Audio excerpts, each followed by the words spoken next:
Hi there, people, and welcome to another edition of In the End Zone UK.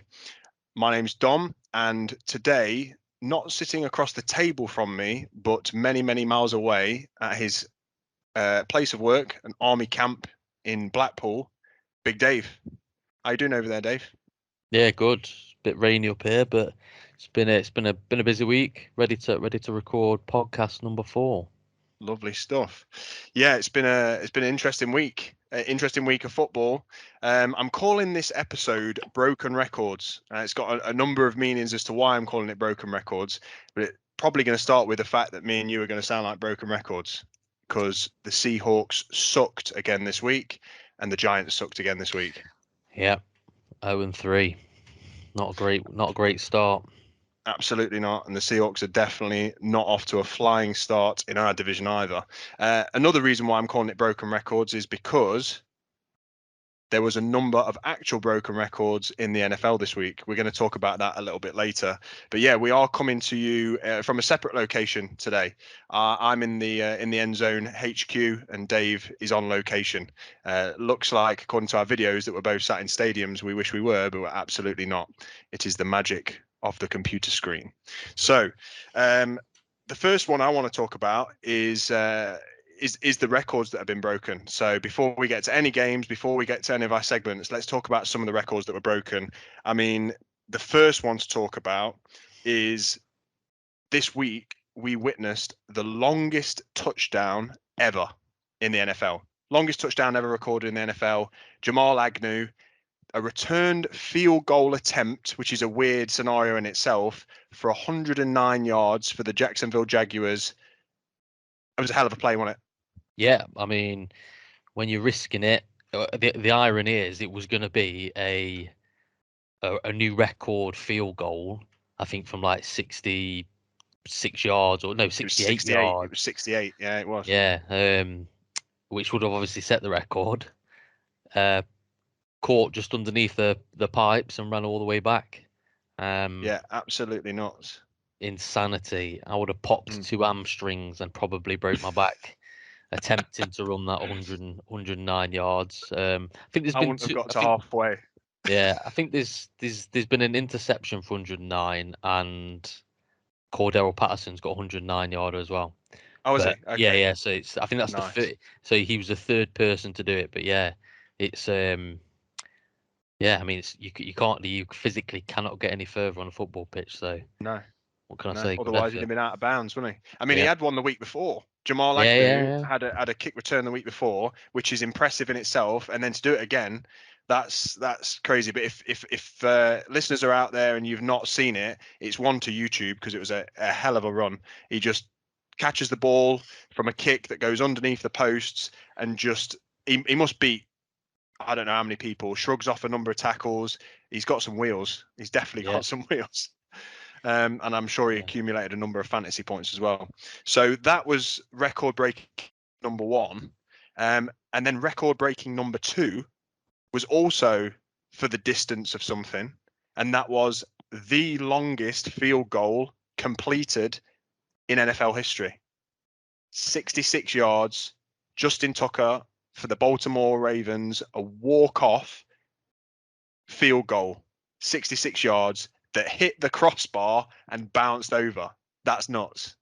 Phenomenal. It was an amazing kick. I mean, well, I think we said at the time, didn't we, that if anybody should have had that, should have the kicking record, it should be Justin Tucker. It was an Yeah, he's yeah, an yeah, immense kick. I mean, he's the best kicker. He's probably the best kicker of all time. I haven't got the silverware of like Adam Vinatieri, but he's easily the best kicker in the league. Beside Graham Gano.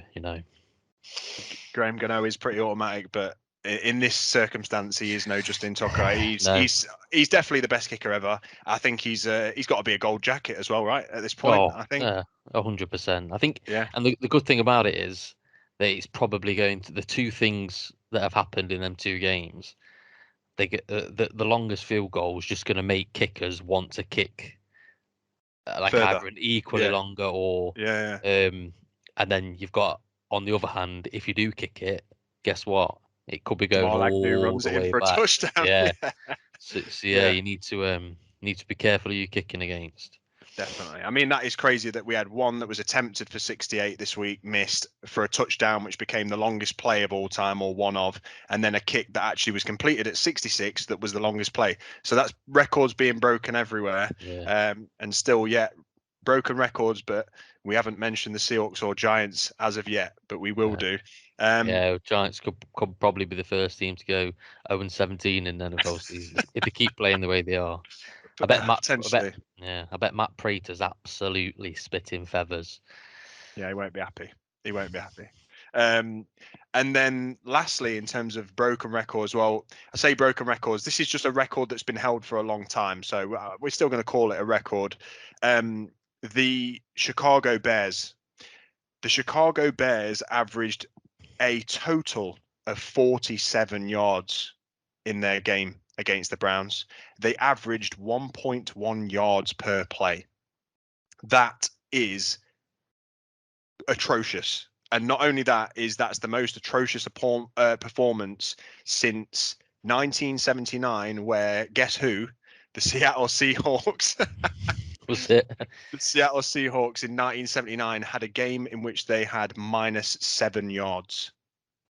That is unbelievable. -7 Absolute yards. I mean, we've stinker come a of a long way. We've come a franchise. long way. But in today's era, with the way that the league is played, such a pass heavy, such a offensive heavy league nowadays, for a team to only accumulate 47 yards and 1.1 yard an attempt, that's mental, isn't it? What do you think about that, Dave? Oh, he's had a stinker and he Fields in his first start. Yeah, I it's mean, not good. they're having a quarterback crisis there. They've got three starting quarterbacks. They don't really know which one they want to play. They put Justin Fields out there. He gets tormented. He got sacked 8 or 9 times. Yeah. Miles Garrett had the game of his life. Just bullied him. Yeah, Uh, he got absolutely torn apart. He was sacked 8 times, but he was pressured. I think I read that he was pressured on 55% of his possessions. So he was pressured half the time he had hold of the football. They were asking him to stand in the pocket. A lot of the plays that were being called were shotgun, stand in the pocket, throw the ball. They weren't utilizing his feet. I mean, basically, they replaced him. They replaced Andy Dalton with Justin Fields, who were two totally different players, mm. and asked him to get the job done as a rookie quarterback, not being able to read players, read schemes, read defenses, and he got absolutely obliterated. I felt sorry for him, to be honest. Yeah, me too. I mean, it ain't a great situation to go into at all, and to put him out there, you should just if you're gonna literally have him passing from the pocket, you might as well just put Nick Foles in. Yeah, yeah, I agree. Especially when you've got the likes of Miles Garrett, who looked just phenomenal. I watched the game in 40 on this one, and Miles Garrett, he looks inhuman at times. Like some of his get-offs, he did one where it's like a little stutter step where he just moved to one side. He didn't even try to swim, didn't even Yeah, try to yeah, that's push right. through. Yeah, Unbelievable yeah. quickness for the size of him. And yeah, I mean, like I say, I've said it 3 weeks in a row now. I'll say it again. He was my pick for Defensive Player of the Year this year. He's definitely on track to potentially be there. 4.5 sacks in that game, which is nuts. I guess we talk about that game really quickly, but it never seemed like it was never going to be possible for the Bears to win that game, was it? No, I mean the Browns have got a very, very good team, haven't they? It's probably one of the best rosters in the NFL, top three. Hmm. Um, and just that defensive line is pretty disgusting. It is disgusting. Just Miles Garrett on his own is disgusting, and then throw everything else in there. Yeah, it's not a nice one. And just arching back to that kick that won the game for Justin Tucker. I mean, that was an interesting game. It shouldn't have been, given the Ravens and the Jaguars, but that came down to sorry, Ravens and the Lions. That came down to the final kick of the game, which you wouldn't have expected to have No, happened no. as well. The Lions did well to bring it back, did well to contain the Ravens offense to a certain degree, although if Hollywood Brown had been able to catch, they could have been 21 points up. But Yeah, yeah, he didn't have a great game. The Lions have been in every game so far, which is surprising because most people think they're a bit of a dumpster fire, But with Jared Goff there, he seems to have brought a bit of stability. I mean, they're not winning any games, but at least they look competitive, you know. Yeah, they look interesting for sure. And then the other game that we touched upon was the longest play ever, the Jags. What do you reckon to that game? Anything of note? It was the Cardinals, wasn't it? Jags versus Arizona Cardinals. So, not. I mean, that Trevor Lawrence just continues to struggle, you know. And the Cardinals are a good team. That NFC West, I'm so glad we don't play in there because we'd be getting drilled 6 times a season by them teams. They're all very competitive teams. And the Jags just, I mean, they're going to be battling with the Giants by the look of it for that number 1 or 2 pick. So yeah, they could be, and I think that they kept themselves in it to start with, but the Cardinals ultimately, good teams win scrappy games, don't they? And that's how it kind of felt like. You know, they conceded a big kick return that put them down 14-7. But they still came back to dominate, and yeah, the division in the NFC West is not a tasty one, and absolutely not favourable for the Seahawks. I could start my moaning right now, but I won't. I'll wait until we get to that time. But we don't look like we've got much hope in that division, considering the caliber. So, yeah. But it was a really interesting one. They were the broken records of week number 3 in the NFL, and we got a number of teams now that are scrambling to try and find a foothold in this season. And I'm going to ask you a few questions about that a little bit later, Dave. But before we get to our on the clock segment, I'm going to reignite one of our segments that we had last week, and that segment is sign or slap.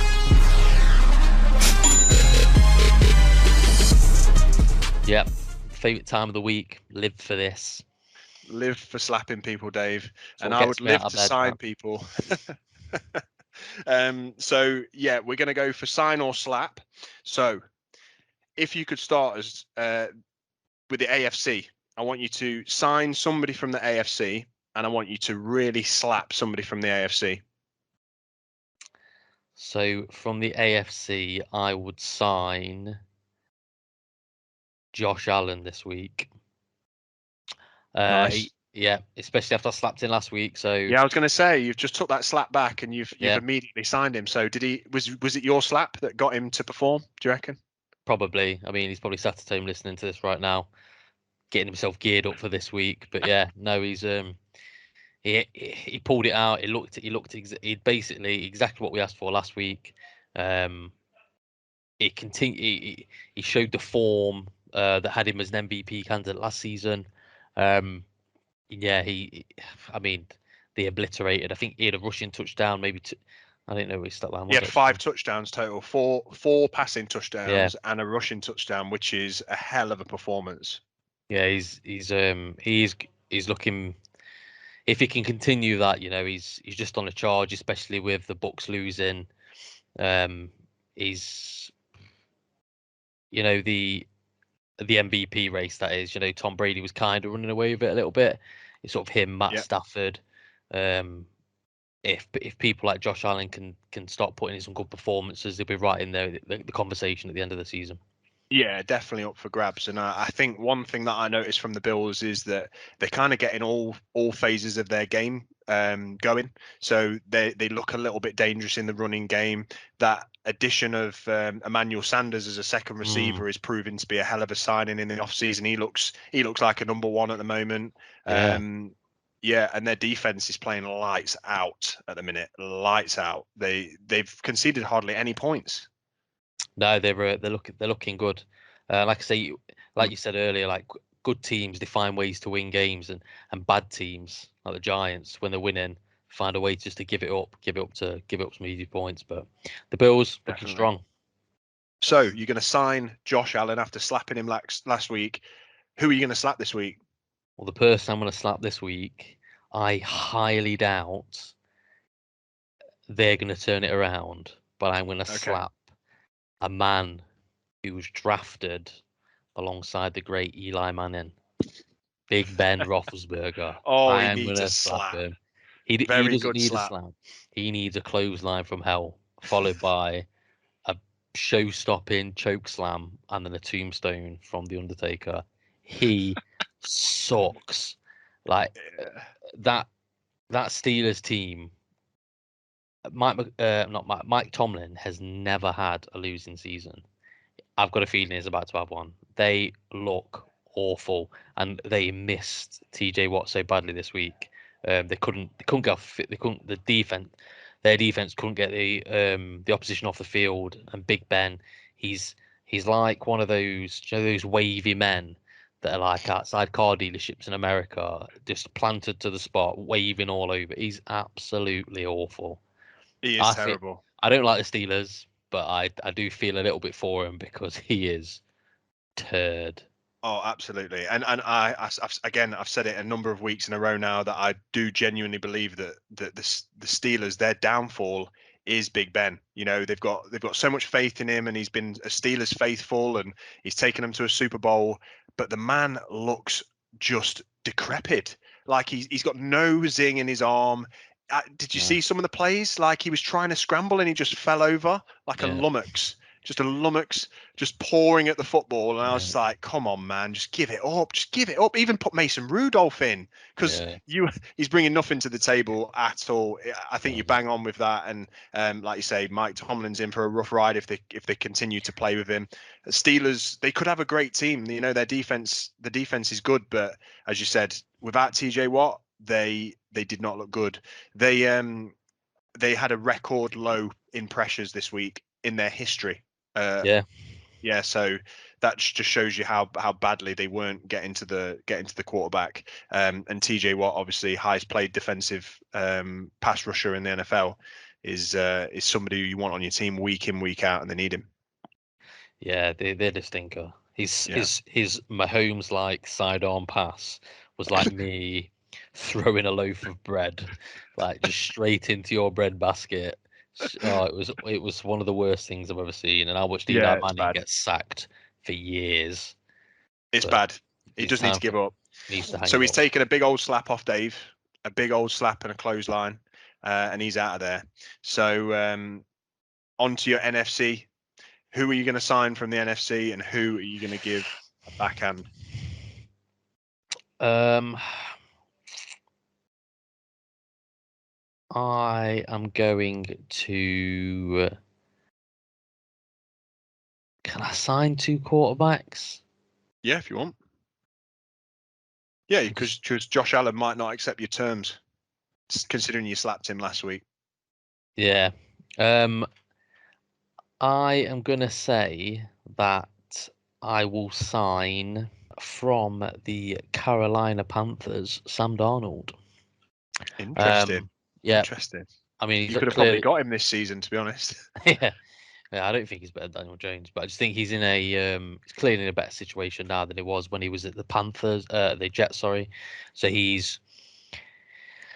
just think it just shows that, and I mean Zach Wilson's feeling it now. I probably talked about it last week, but that Jets team it is a pile of rubbish. They're not Yeah. they can't keep him upright. I mean, he's making bad decisions there, but Sam Darnold, he's gone from a real bad situation to what seems to be an actual good situation. He's getting plenty of time in the pocket, um, and yeah, he's shown what he can do. He's got the Panthers winning games, even when McCaffrey went out. Yeah. Um, Yeah. he's still got him winning, which is all you can ask for from a quarterback. Nice. Yeah, I mean, like you say, it's an interesting one because I wouldn't have pegged you to be signing Sam Darnold, but at the moment he's doing everything right. He's looking like a genuinely good quarterback and a genuine quarterback that he was pegged to be when he came out of the draft. Yeah. Taken. I think he was taken second. Was it? Yeah, No, it no. was early. It was Yeah, it was. second or third. Yeah. Yeah, I think Saquon was second when he was after Saquon, but yeah, he's in a better situation. I'm happy for him because he's proven to everyone that he can play ball. Um, on the Yeah. Jets Yeah, suck. stinking. Yeah. Absolutely stinking. Right, and then NFC, who would you give a very, very hard slap?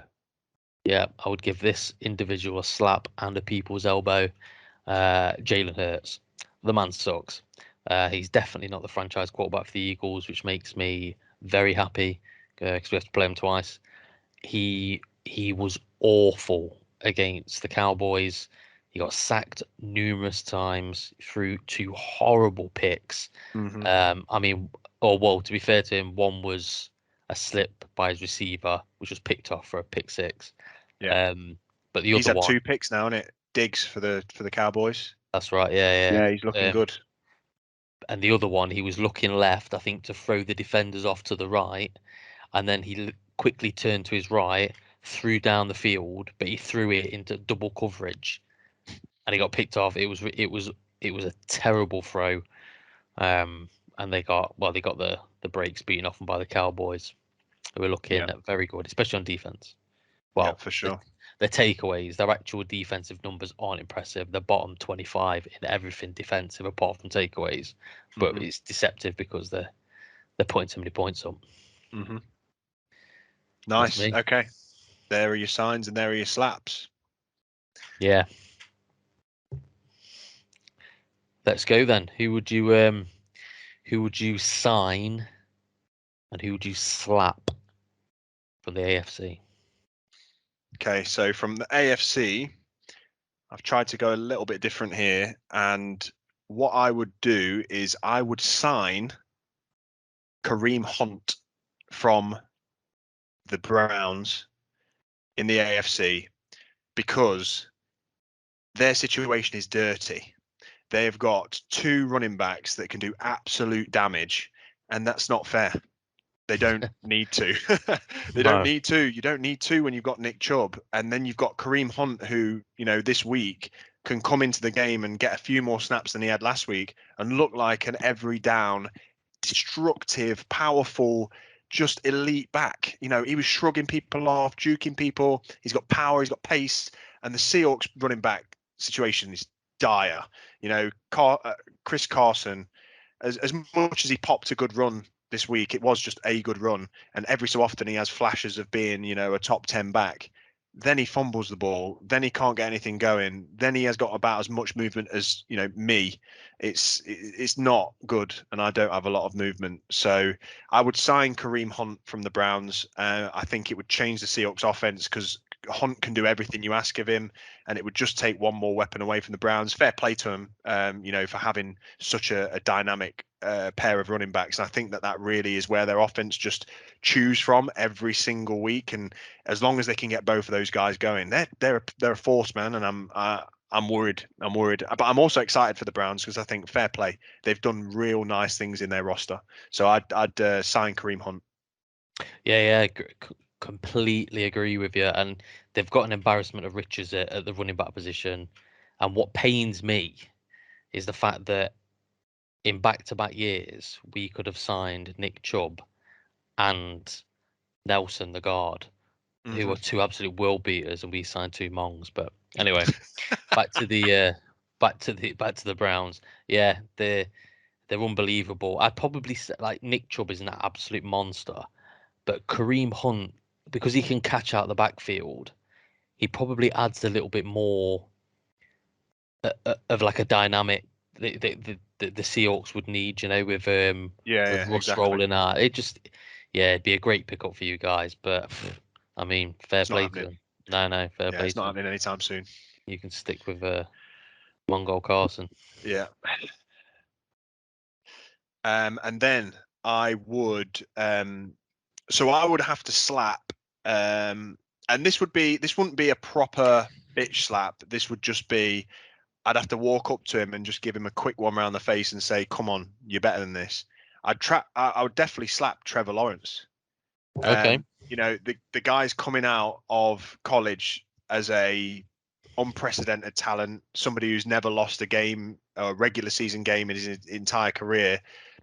Obviously, he's come into a bad team. Yeah, okay, fair play. He's come in now 3-0 or 0-3, so he's not won a game yet.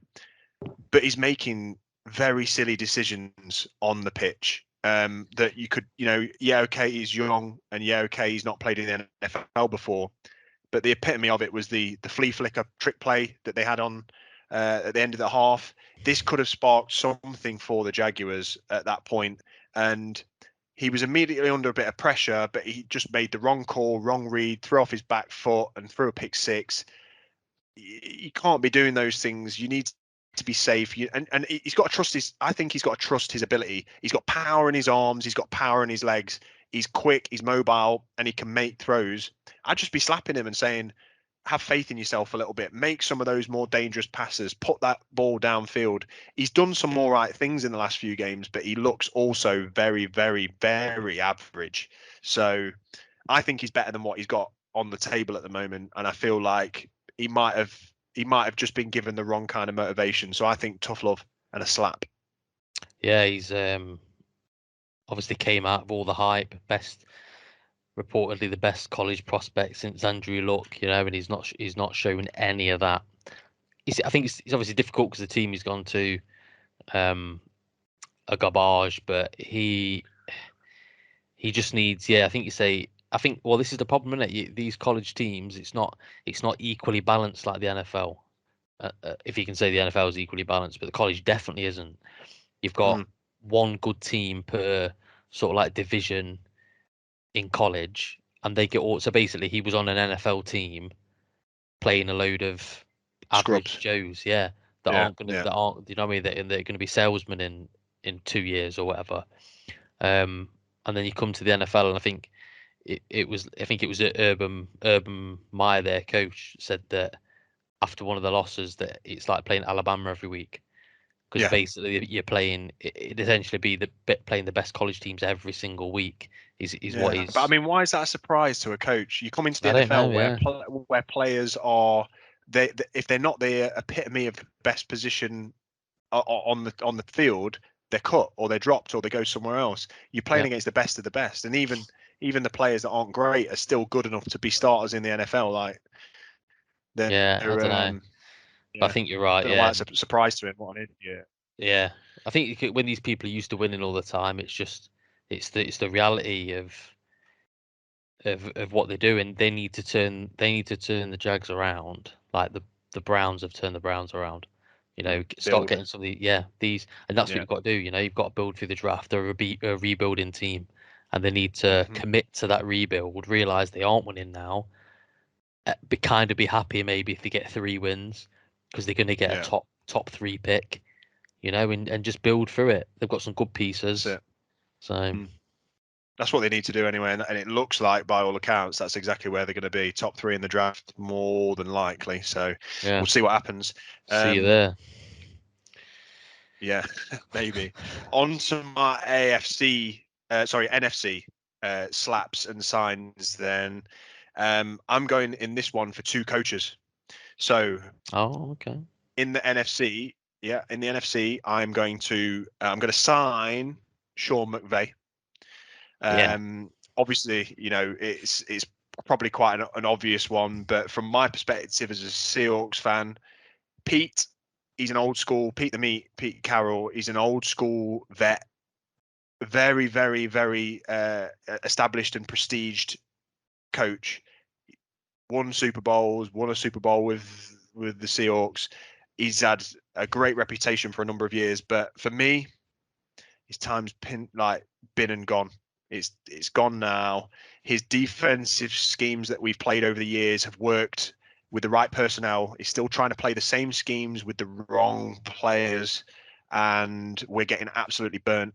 Seahawks defense looks not even a shadow. It looks like a pathetic little puddle or piss stain of what it used to be, and I really need some fresh eyes in there. A new offensive coordinator was nice, but Sean McVay is back to my pick. Sorry, rather than ranting over Pete the Meat. Sean McVay is just such a great clinically minded coach. Offensive and defensive. If he wants to score points, he goes out there and finds a way to put points on the board. If he wants to defend and hold a lead, he does that. He does just that. He hasn't lost a game when he's led into the second half. That's phenomenal stats, and he just knows how to manage a game. And he makes average players look good as well by scheming them open, and receivers. You got Cooper Kupp and an old Deshaun Jackson who, he's probably got some wheels, but he's getting these guys open with schemes and with looks and with coaching. And we've got players like DK Metcalf who can take the top off literally anybody in the NFL who can't find separation or can't get open in a scheme play.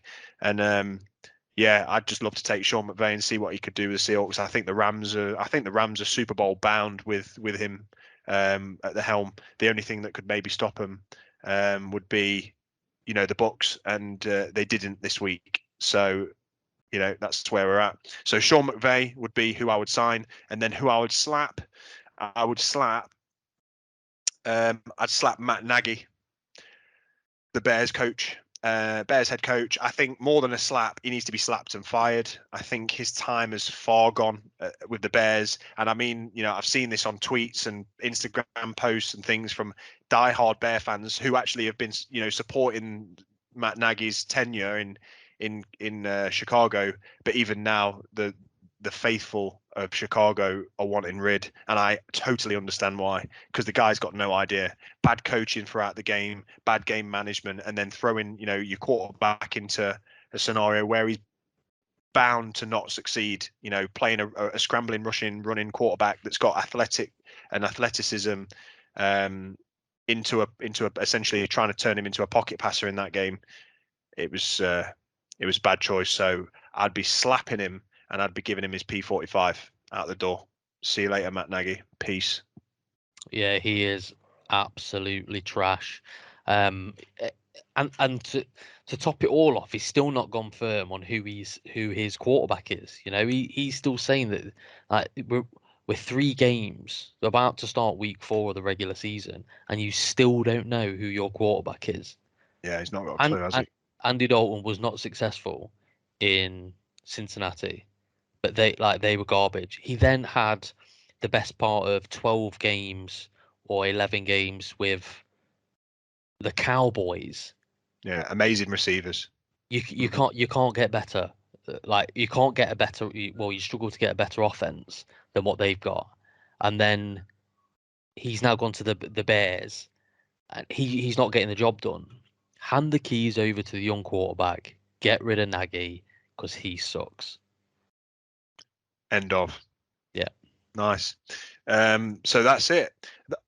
Sign or slap. Game over. Good stuff. I would love to slap Nagy though. That'd be great.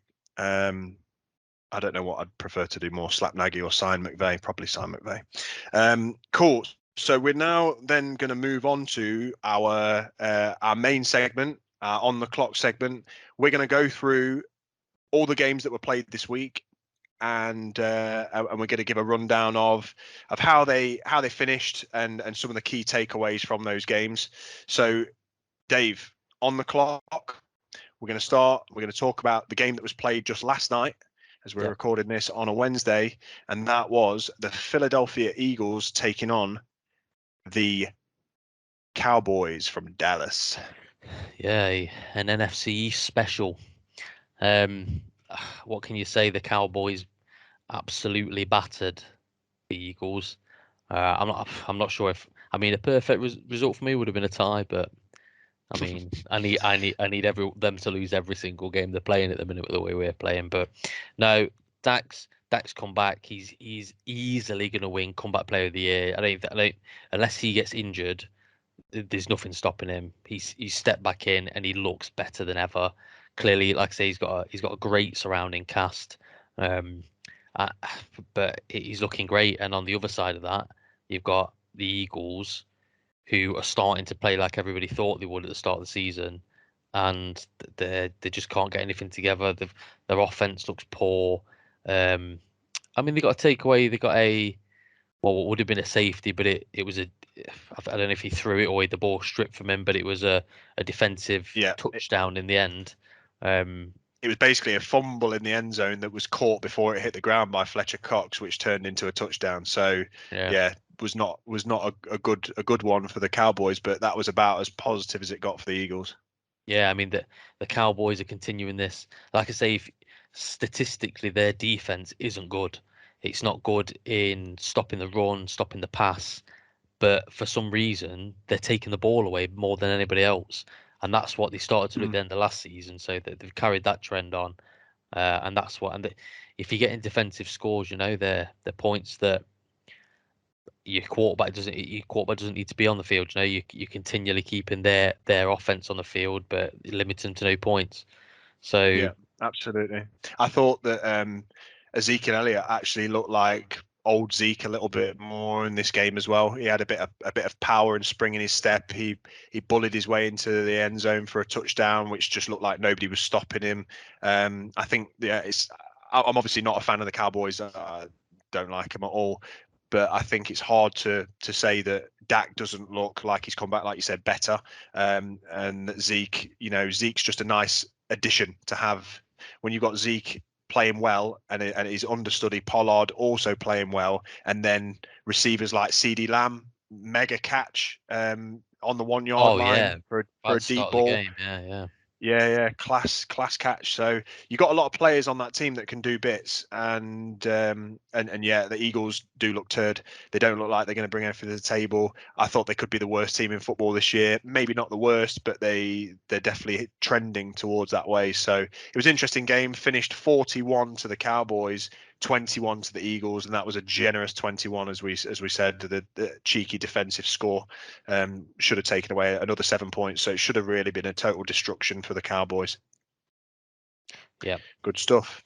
On to the late game of the night before then, and that was the Green Bay Packers taking on the San Francisco 49ers. What did you make of that clash of the Titans then, Dave? Don't give Rodgers 38 seconds and expect him not to get points on the board, is all I'm going to say. Yeah, it's But madness, isn't it? yeah, after his stinker of the first game, he's come back and he's crushing life. Played amazing throughout the game. Do you know what? Jimmy G played pretty well. He did He got actually. Yeah. yeah. I He still put think some he sucks. But he played all right. yeah. I mean, the guy don't really lose. I mean, I know he lost this game, but his record's very good. He's I would take him tomorrow at the Giants, but like Which that. I think he's terrible, but yeah. He finds a way to win, just not this game. Can't. Aaron Rodgers is next level. To get him to where they needed to be in like 2 or 3 plays was unbelievable, and then to finish off with a kick. No, it was a good game. Yeah, I mean, they gave Rodgers, what was it, 30 something seconds with no timeouts as Yeah, I think it well. was Like 38 seconds. in a normal situation, you would say that with any other quarterback, bar maybe 2 or 3 in the league, you'd probably say that game's over without timeouts. And how he just calmly just pushed him down the pitch. That's pretty impressive. I mean, his stat line wasn't amazing. I think he had 2 touchdowns, 200 and something yards. His passer rating was like 132, which is fantastic. But I was more impressed by the passes that he actually made. Like he made some passes that just would be impossible to make from another quarterback. He put balls on the money. One of the opening plays of the game to Alan Lazard was an absolute dime, and then Davonte Adams finally, thanks my fantasy, albeit I still lost. Finally, Davonte Adams is coming good and showing why he's potentially, if not the best receiver in the league, plus 100 and something yards this week, and he looked like he was finding his rhythm again, which is nice to see. It's nice to see a good player playing well. So yeah, so that was a good one, and then on to the next one. I mean, sorry, just to go back, that Packers game finished Packers 30 and the San Francisco 49ers 28 with a game-winning field goal by Mason Crosby. On to the next game, the Tampa Bay Buccaneers. So the reigning champs, Tom Brady, Mr. GOAT himself, taking on the LA Rams in LA. Tom Brady playing in LA for the first time in his career. How did that one go down? Yeah, he's probably going to forget about it. I mean, he didn't play bad at all. They had a couple of 3 and outs, and the Rams didn't. So Yeah, the way to beat teams like the Bucs, teams like the Browns, teams like the Chiefs, you got to convert on every single play. And I'm not talking field goals; I'm talking touchdowns. And that's what they did. They controlled the clock really well. They kept Brady off the field. And the Bucs didn't have an answer for the Rams, and the Rams look scary good with Matt Stafford. They can They do. move the ball short, so they can run it. Because he's got such a better arm than Jared Goff, you have to be concerned with a deep pass, which loosens up the running game because they can't load the box. So you can just continue to move the ball 5-6 yards of play, and then he'll just throw a 40-50 yard bomb. Yeah. He's changed the offense, and like you say, with McVay's coaching, I mean, you saw how happy he was when they went into halftime Oh, up. he He was was running buzzing. Never around, seen a high coach like fiving it. people. Yeah, high fiving people. Um, they're looking very good. That looks like the NFC title game to me right there. Yeah. I wouldn't Throw the argue with you. Packers into the mix. Yeah. Yeah, the Rams are looking good. Yeah, Cooper Cup. How did he He's do it? He don't know, just looks but I so tell you average, what, such an average bloke. yeah, he's not the is he? No, clearly not. Yeah, he's He just yeah, looks like an he's average bloke, but yeah, no, he proves himself to be a very good receiver. You know, he can just he catches everything and just he can move the ball. It's I don't know. I picked Matt Stafford up in fantasy this week because he's oh, have you? just yeah. Good Um, effort. yeah, the Bucks last year relied on their defense. The corners are they've been exposed as being shocking. I mean, they're all out now. They've just signed Richard Sherman to a 1 year Yeah, deal. they have, So yeah. Yeah. I mean, he got obliterated by Mahomes. So and he's only got older. He's 2 years removed since that. You Yeah. know, so he can add a bit of leadership and stuff. I don't think he's going to bring a great deal to the team, because he's got no pace. So, Yeah. but I what mean, can you yeah, say? yeah. I didn't take too much away from the Bucks on that one. I still think they're going to be a powerhouse. I just think that they were dominated in that game by a much better on the day, much better team that was probably out-coached. You know, I think the Buccaneers were out-coached by Sean McVay, and the Buccaneers didn't get any pressure on Matt Stafford either. He had hours to throw that ball in the pocket. It just meant that he could find those players open downfield. Deshaun Jackson for the Rams, he's 33 or 34, Yeah, but he's running like he's 22. He's got absolute jetpack on him when he wants to. Um, and the Buccaneers, yeah, their offense is okay at the moment. They were missing Antonio Brown due to COVID, which I think is a big loss for them. I think it's a secretly big loss. I think actually Tom Brady relies on him more than people know. I think he's actually, one of his safety blankets, albeit he doesn't yeah, get too many receptions, but I just think he's always there for Brady. And when he's not, I think he had a bit more trouble. Gronk got, held up in that game quite nicely, more than he would normally get held up. And yeah, like you said, the defense of the Bucks, the cornerbacks, they're in a bad shape anyway. And then they had another cornerback go down injured in that game. So signing Richard Sherman, it's a bit of leadership, it's a bit of experience. Maybe he'll be able to do a little bit more than what some would do with his brain, because he's a very instinctive player. But he's still not going to cure the problem that the Bucks seemingly have, which is getting burnt over the top. yeah. Because I reckon I could run a 440 quicker than Sherman, and that's saying a lot. That is saying a lot. But that was the game. Buccaneers lost 24-34 to the Rams, so a 10-point loss there.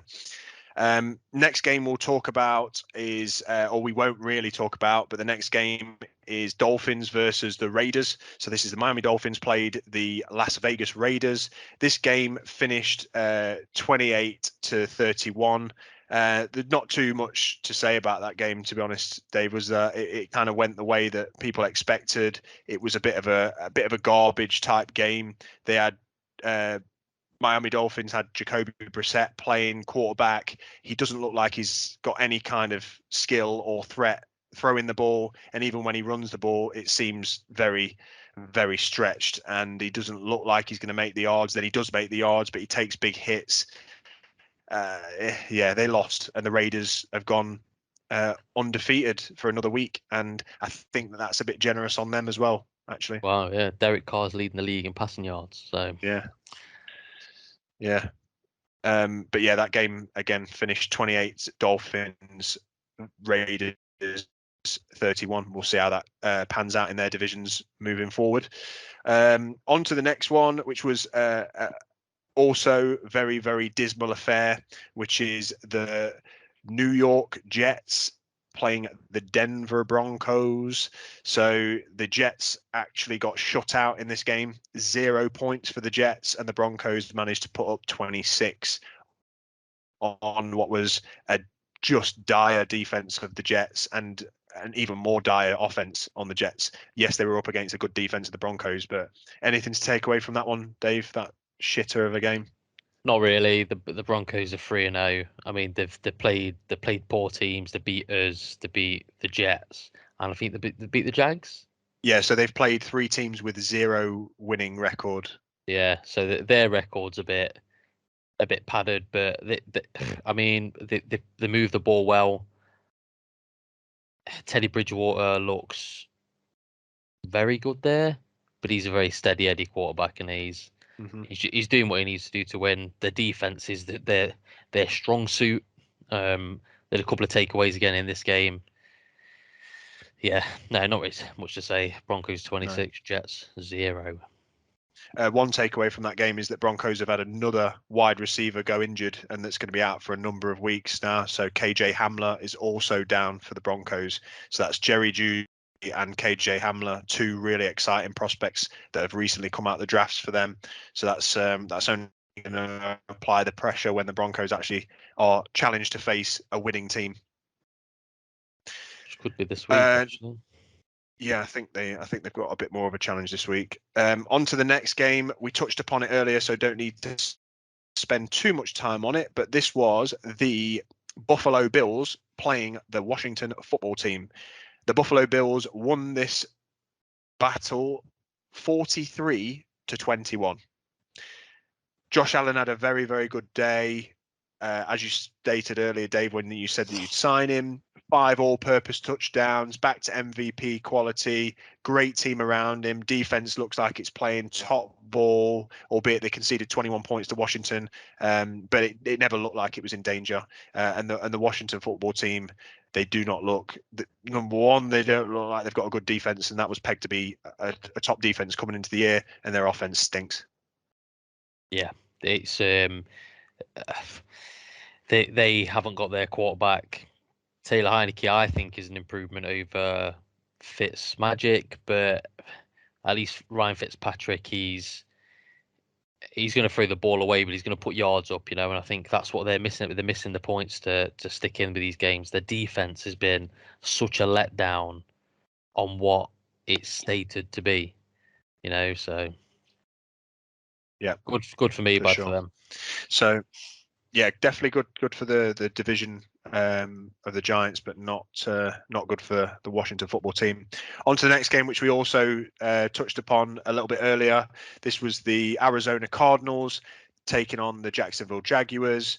This was the game in which we had the record longest play, 109-yard kick return or field goal return, but it ended up being to no avail, where the Cardinals beat the Jaguars 31-19. Cardinals go to 3-0 in our division, the NFC West.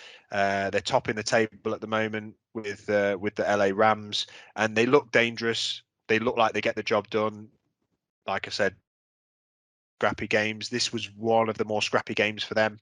Not too much to take away from it. I think that the Cardinals just have got so many options at receiver and on offense, including Murray. They're just too much of a force for the Jags to even hang with, and it was written in the stars from the start.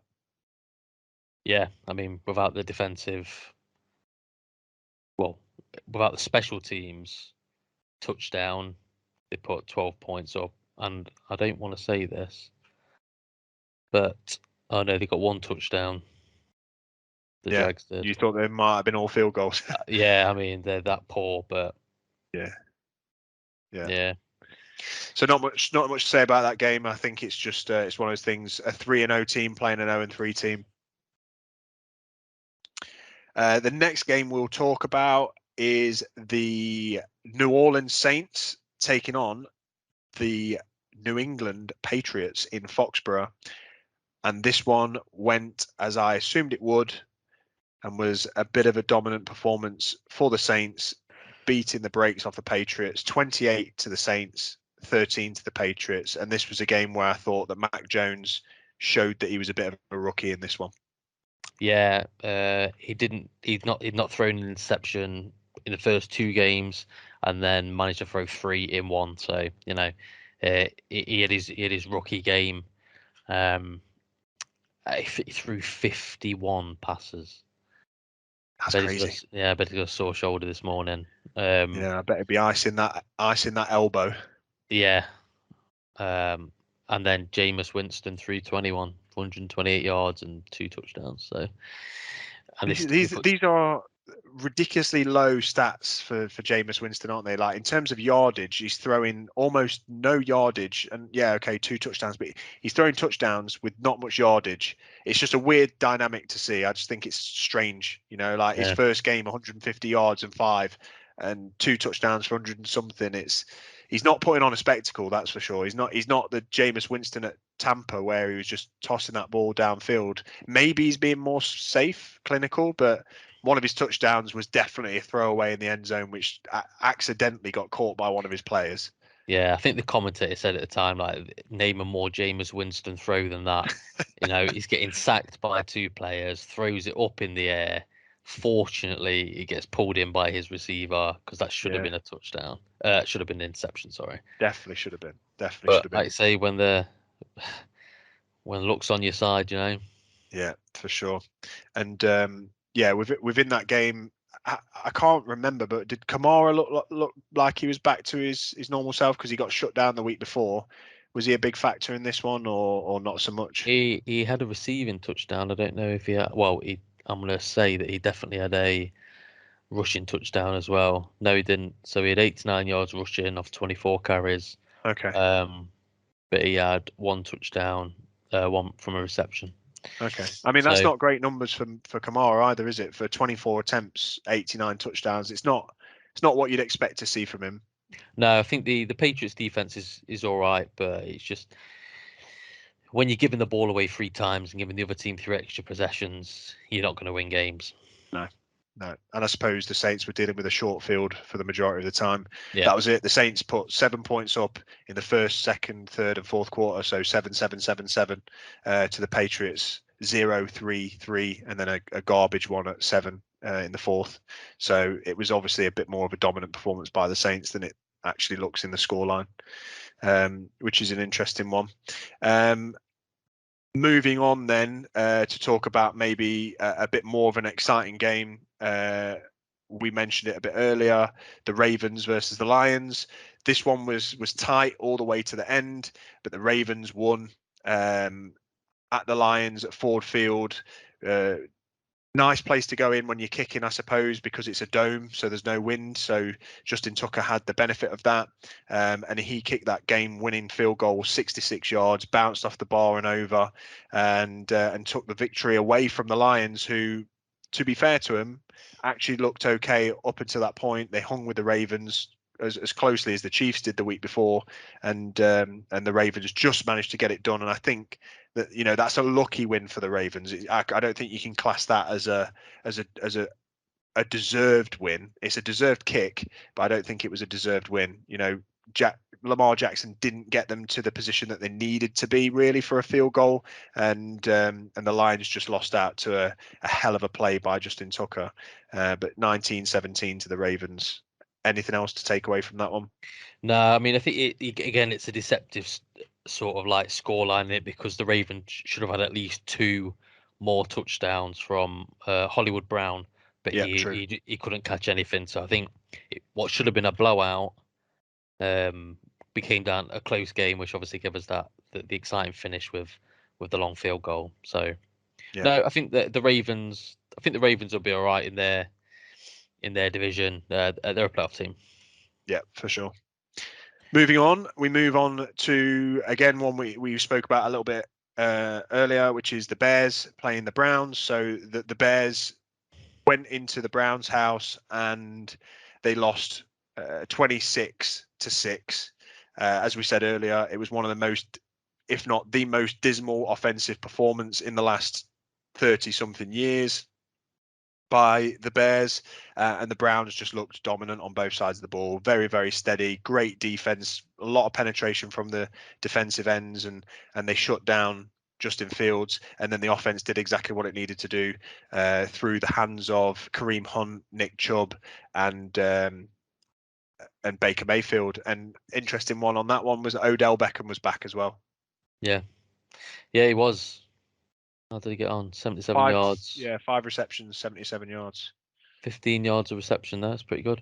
Yeah. No, it was a dominating performance, and I think, like I say, they won it on the ground. Nick Chubb had 84 yards, Kareem Hunt 81 yards, Baker had 31 yards.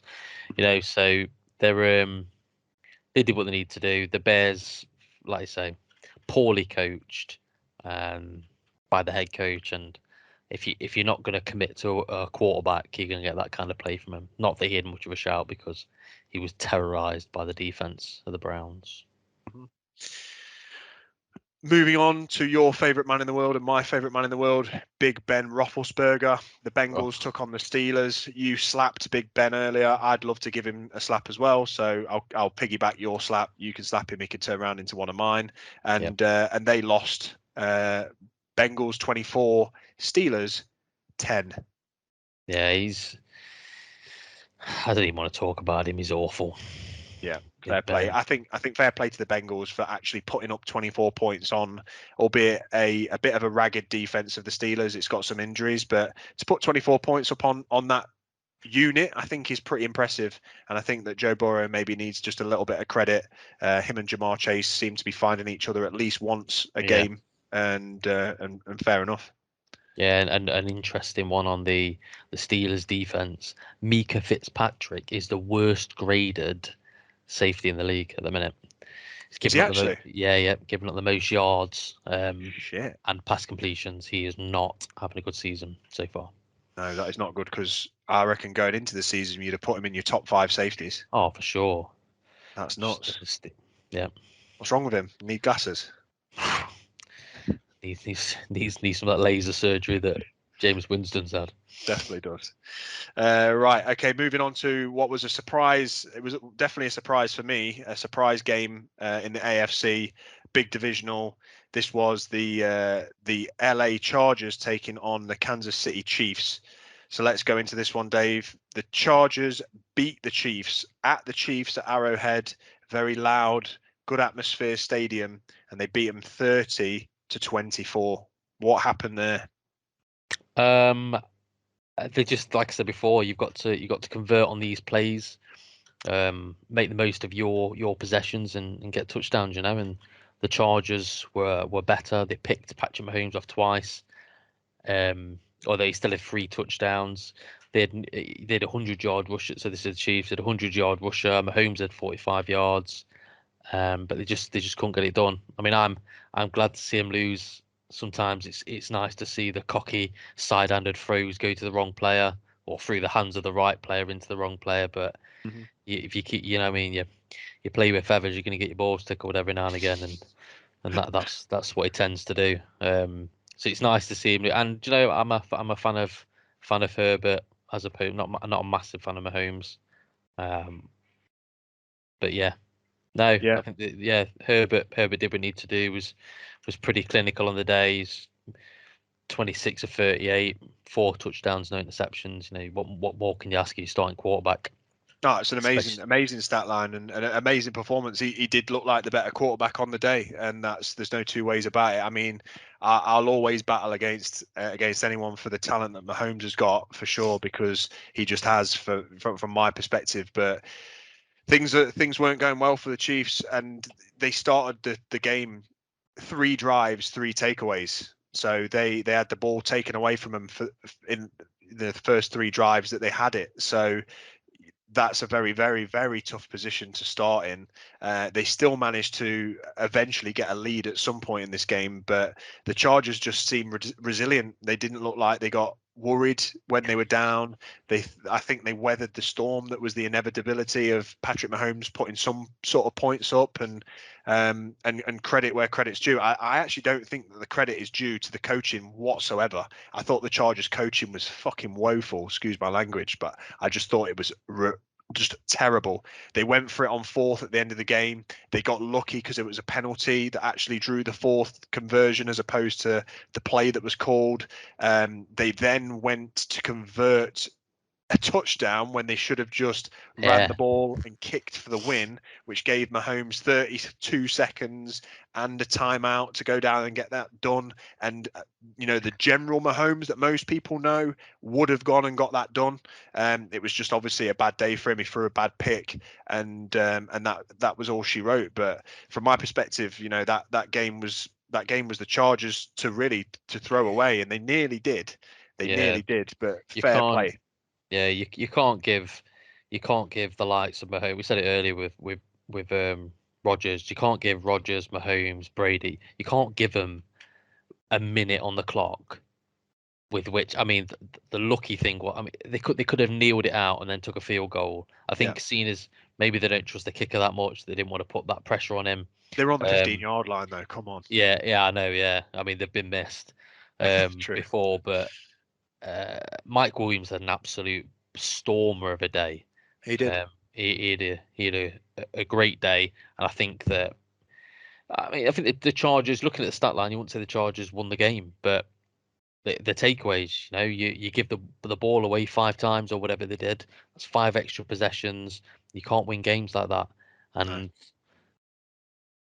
yeah, I mean, yeah, that's where it really ends for me. Is that not many teams can come back from a turnover deficit of minus, was it -4 or -5? I think it was -4. And even the Chiefs proved that they are not the invincible force that they are maybe made out to be by me. But fair one to the Chargers. I think that just makes the division a lot more exciting, and I think it was the right outcome as well, considering what happened in the game. So Chiefs are now bottom of the division, and strange, yeah, basically, it's very strange. They're basically the Giants. They're basically the Seahawks. Right, moving on. One more game before we talk about both of our respective games. The last game was the Tennessee Titans coming off a big win against my boys last week, playing the Colts, the Indianapolis Colts, and the Titans demolished, destruction, whatever words you can use as an adjective, to just making Carson Wentz's life a nightmare, and busting through for as many touchdowns as they wanted, beat the Colts 16-25 or 25-16.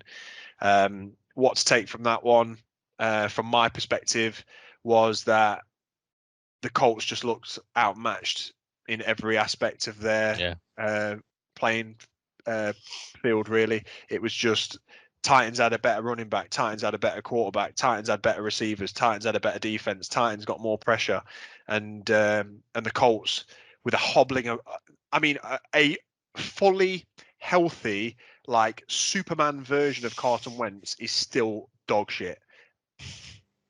And he had both his ankles strapped and he couldn't move. He was hobbling around the pitch. Why are you playing him? Why play Carson Wentz when he can't move? Because when he can move, he's crap. Yeah, he's not even. It'd be an injustice to the word shadow to say that he's a shadow of his former self. He is but a mere carbon atom of what he used to be. The man is garbage, as the French would say. He is awful. He did nothing. He did nothing. He didn't throw no interceptions, but he didn't throw no touchdowns either. No, he's just. I don't know. He's struggling. He's struggling, and he's struggling with injuries. He's struggling with what is quite a talented team around him as well. Like, there should be no real excuses. Like, you got a great offensive line. You've got 3 running backs, all 3 of which I would love to have on the Seahawks, and you've got receivers that can make plays, and a defense that is not a pushover. And they've just been demolished. They're 0-3 in their division, and the Titans just did what they needed to do. They had problems of their own. Julio Jones was out for parts of that game, and then AJ Brown went down and actually didn't come back into the game. So they just used their 2nd, 3rd, 4th receivers to do damage on the Colts, and put it in the hands of big old Derrick Henry to run amok as well. So it wasn't. You can't load the box against him, because when he ran into Darius Leonard, who's not a corner, he's not a safety, he's a humongous linebacker. Derrick Henry hit him, and it was like me running over a small child. He Yeah, bounced him 10 yards and carried on running. yeah. Um, the man's an animal, easily the best back in the league. I will have no arguments on that. No, and I wouldn't disagree. I think 28 attempts for 113 yards off the back of a week where he had 170 the week before. He just puts up numbers for fun, and I don't know what he eats for Yeah, breakfast, but I want some. yeah. It must be them Scottish oats or something. Oh, they play the Jets next week. Derrick Henry's gonna have 300 yards. Great. I, At least I'm am not playing you in fantasy. Yeah, I'm almost looking for their annual home game against the Texans where he runs for 300. That's Yeah, that's yeah, that's what I'm that'd be looking nice to for. see. So yeah, that was the game. Colts Titans 16 to the Colts, 25 to the Titans. Now we will double back and we'll talk about our own teams.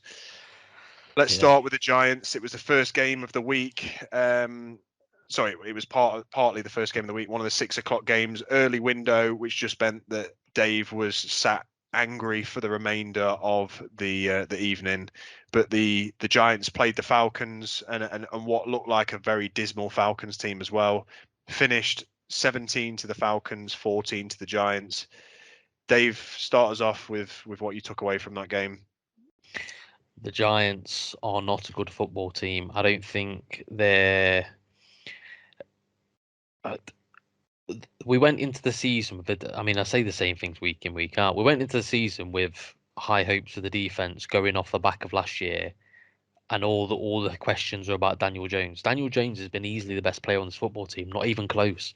There's been nobody who's been stepping up. Like he's not thrown interception yet. He's fumbled twice. One of them was a takeaway, but um he's playing as well as he can in a scheme where Jason Garrett, he's just an absolute He needs to be his play calling duties need to be taken off him. We went Daniel Jones's best attribute is an RPO and an outside run. Sometimes that's not, and I realise he can't do that every play. We didn't even try it once in this game when he would have had in the last game 140 rush yards. So Mm-hmm. you don't even attempt it once. His best throw is a downfield throw. They did that 3 times. One of them at the end of the game was on a 3rd and 3, and then they punted. Yeah, Do you know what I mean? Like if you're gonna throw a bomb downfield do it on on second third, down. yeah, but you, Yeah. you're expecting if you're throwing downfield on 3rd and 3, you're expecting them to go for it on Hmm. 4th down when you've only got 3 yards to go. They didn't play well. The defense again, it's just it, you can't give Matt Ryan time in the pocket. I mean, we sacked him a couple of times, but I don't know. It was a battle of two bad teams, and it was a walk-off field goal. A young Waker, he doesn't miss. He was a Pro Bowler last year. He's pretty much automatic inside 40 yards, and that's where they were when they had the ball. Um, Kyle Pitts said he had his coming out party to us. He had a good game. The Giants just didn't play well at all. I mean, we did lose. Sterling Um, Shepard went down. yeah, Darius Slayton went down at the start of the game. We lost Mhm. Sterling Shepard, so we had backups pretty much at the wide receiver. I mean, Kenny Golladay was there. He had 64 yards of 4 catches. And I think once that connection starts to be built a little bit more with Kenny Golladay, Daniel Jones starts to trust him more, like he does with Shepard. Mhm. Then he'll start to throw him a few more 50-50s, which is what he's there for. He's the downfield threat, 6'4", or I think he's 6'4".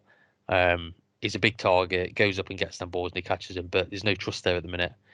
No. If I've got one takeaway from the game, it's that Jason Garrett needs to go. He needs to be sacked. Get rid of him, um, and even give Freddie Kitchens give him the play calling duties until the end of the season, until we get someone a little bit different, someone who's going to open the playbook up because at the minute they do not look, and nobody's going to fear them. Everyone's going to come to MetLife, whether they're playing the Jets there or the Giants, and they're going to think they're taking the W. Sorry, Yeah.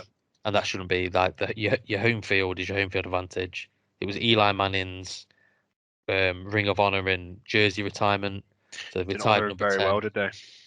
Well, no, the team didn't. No. And I mean, when the owner was introducing Eli Manning at half time, the crowd were booing him. Eli Manning had literally had to step on the mic and say, "Stop booing," Yeah. for him to stop because they're sick of it. And I'm sure he is as well. You know, he's put the people in place. But what I can say is, at the end of the season, for certain, the general manager's gone, and if Joe Judge doesn't find a way to turn it around, he probably will be gone as well. I mean, from my side, it was a bit of a dismal affair. There was some positives to take from the Giants. The fact that Saquon Barkley had his first touchdown since Yeah. 2019, which was nice to see. Probably a bit of a spark for him and a little bit of something that made him feel a bit, nice and fluffy inside. But other than that, he didn't have a lot going. 51 yards on 16 attempts. I need him to do better for my fantasy, but the Giants need him to do better just to open that field up to give Daniel Jones a bit more, a bit more of an option. Like you said, he's not playing badly at all. Jones, he's really not. He's definitely the best player on the pitch for the Giants in every single game that they've played so far. I guess the issue for me is with the Giants is that they played a Falcons team, which, yeah, Matt Ryan is a very good quarterback, but they didn't look good, and they don't look good. They haven't looked good all year, and I just think that even if you've got a mediocre defense, you'd be doing some damage against the Falcons. And I thought the Giants had more than a mediocre defense coming into the season. On paper, they do. But they didn't play a good game. The Falcons. They won this game by by hook or by crook, scraping a win against another team that just really didn't play to their potential on the day. Matt Ryan, 243 yards, 2 touchdowns. Stat line looks quite nice if you're Aaron Rodgers, but then you've got Cordell Patterson with 6 receptions, 82 yards. That's your running back out the backfield. We're not talking, lighting people No. up here Yeah. as a quarterback. You're talking dumping things off and just making it work where you can.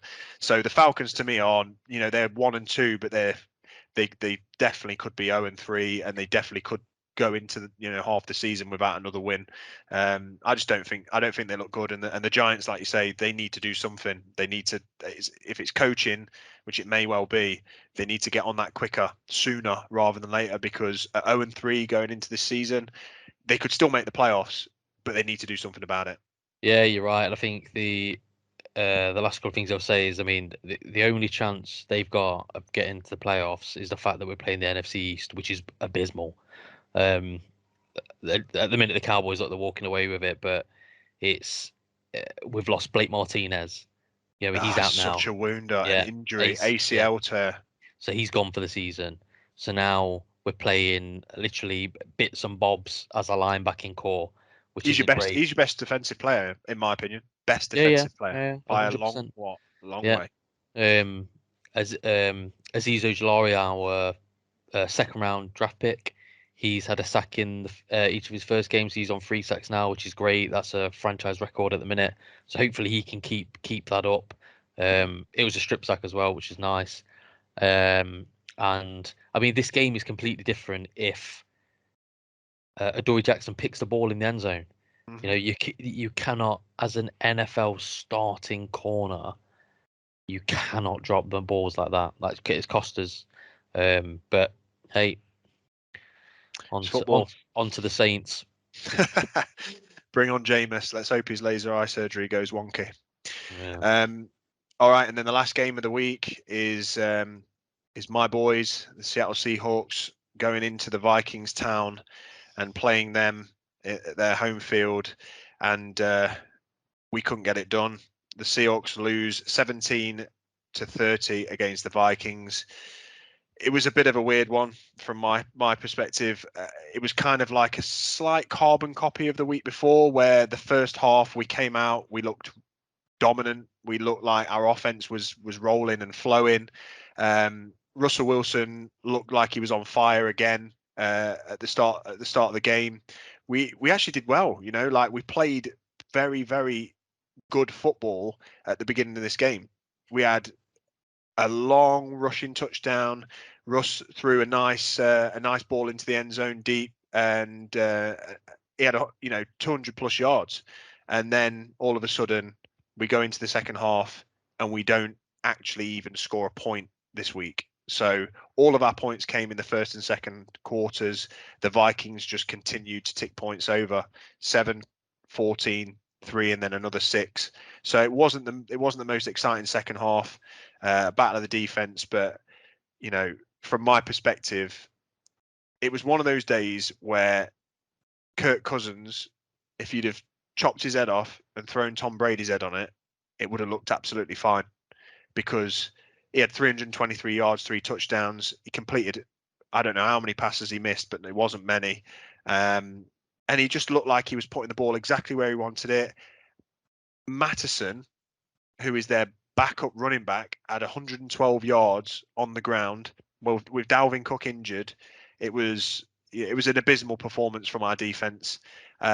I said it at the start of the year that I wanted to see our offense just put points up, because that was the only way we were going to win games, and that's exactly how things are coming to fruition. We've been putting points up in the first quarters, first halves, and then we've just been falling off, and we can't do that. Our defense doesn't look like it can stop anybody. It's just a porous defense, really. Like, it looked like that the Seahawks were just waiting for a run or waiting for a pass. It didn't matter to them because they couldn't stop either. So it was kind of like a half-arsed attempt at defending against the Vikings.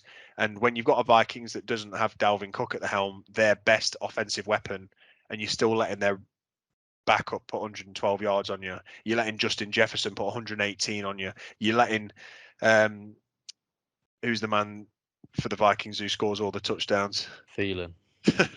You're letting Adam Thielen put more touchdowns on you. I mean, he's a great player, and so is Jefferson, so I can't argue against that.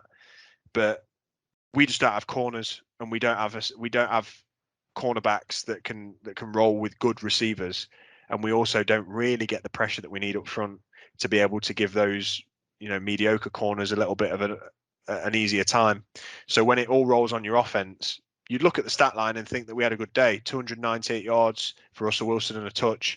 Chris Carson, 80 yards and a touchdown. DK Metcalf, 107 yards and a touchdown. All sounds really nice, but it was not.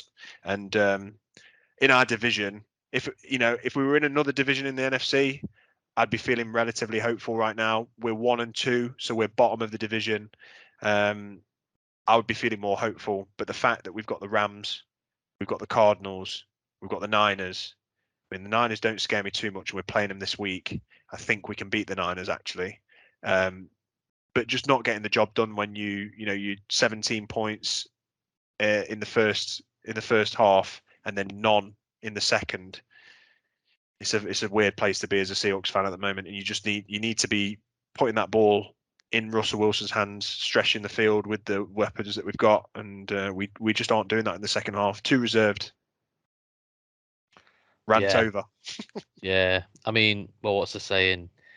Offense wins games, defense wins championships. And without a defense, it's the same story. Like, literally, last week, I left home as the Seahawks were beaten and looked like they were demolishing the Titans.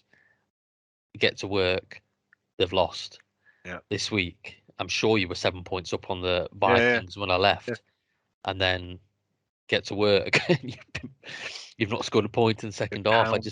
And Kirk Cousins out here having the season of his life. Yeah. Missed 8 passes in this game. 30 that was for the game of his life. Like, from my perspective, I was just like, how is he doing this? He looked like vintage Brady. He looked like Rodgers mixed with Brady, Aaron Brady.